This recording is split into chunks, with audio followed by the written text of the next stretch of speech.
Has Geoff Gorton just found the perfect moment to cash in on the ammunition he promised back in July, orchestrating a blockbuster trade that brings both Jordan Kyrou and Jordan Binnington to Montreal before Christmas?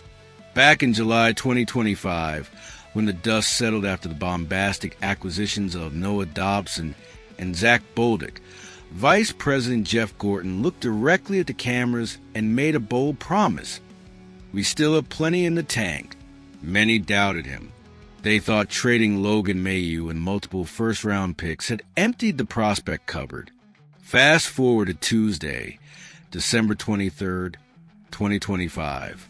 The Montreal Canadiens are alive in the playoff race, but they desperately need two things: a goaltender who can stop the puck and a forward who can break down defenses.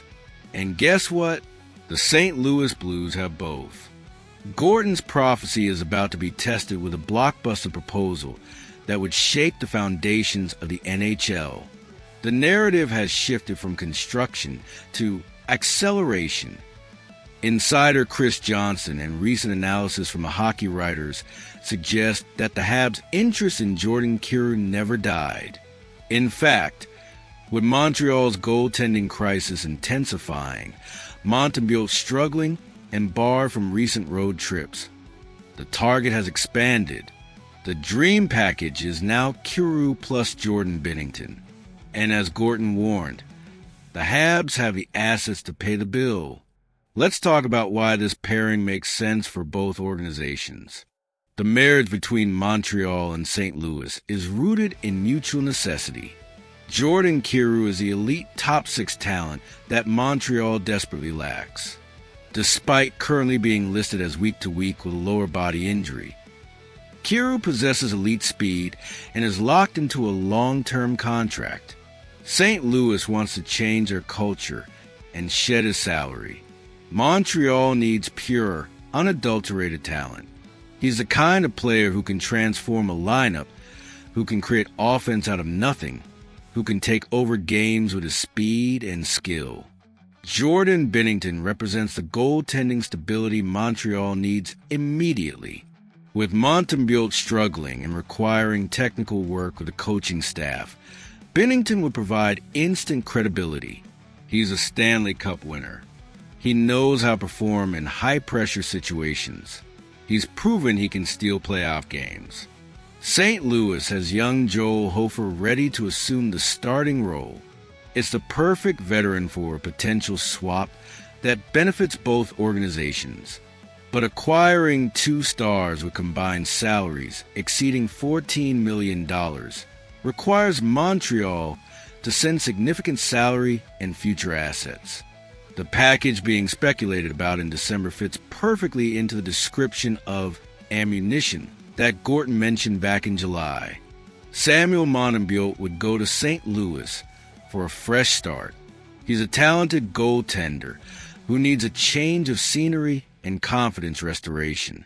In a new environment, he might rediscover his form. Jake Evans, the defensive-minded center that the Blues covet, would be part of the return. He's a reliable professional who fits St. Louis' system. Joshua Roy, the crown jewel of Montreal's prospect pool, the very pool that Gorton referenced when he talked about having ammunition. Losing Roy hurts.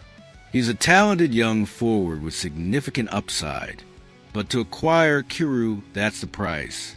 First and second round draft picks would complete the package. A first rounder in 2027 and a second rounder provides St. Louis with future flexibility and ammunition for their own rebuild. The Gorton-Hughes connection is crucial to understanding why this deal makes sense.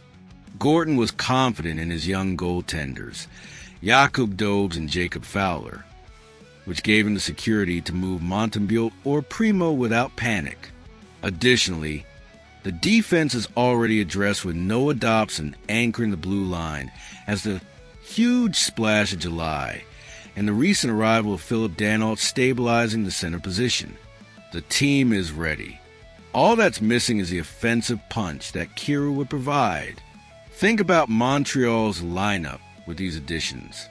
First line, Cole Caulfield, Nick Suzuki, Uri Slavkovsky.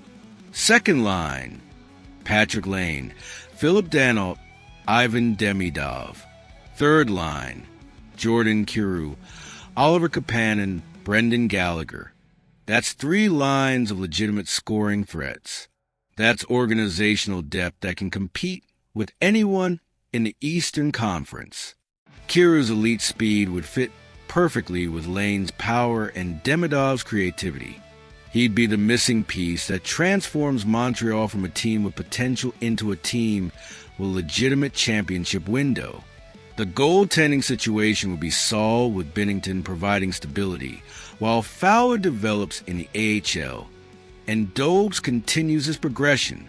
You'd have a veteran who's proven he can win in the playoffs, giving the young core confidence and experience. The timing is perfect.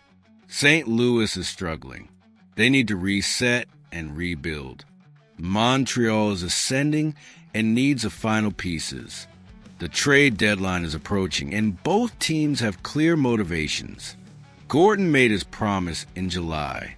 He said the Habs still had ammunition. Now, on the eve of Christmas, he's about to prove it. The question is whether both general managers can agree on the exact pieces and make it happen before the holiday break. If they do, Montreal's trajectory changes overnight.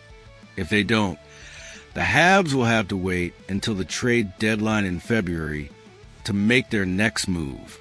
This is the kind of trade that defines an era. This is the kind of move that either looks like genius or a catastrophic failure in hindsight. But for a team that's been patient, that's been building carefully, that's accumulated the right assets, it's the moment to strike. Should the Canadiens go all in on this blockbuster by trading Joshua Roy and multiple assets for Kyrou and Binnington? Or is this the kind of aggressive move that could backfire? Is Roy too valuable to trade away? Or is Kyrou worth the price? Drop your thoughts in the comments and hit that like button if you think this is a blockbuster that transforms Montreal into an Eastern Conference powerhouse.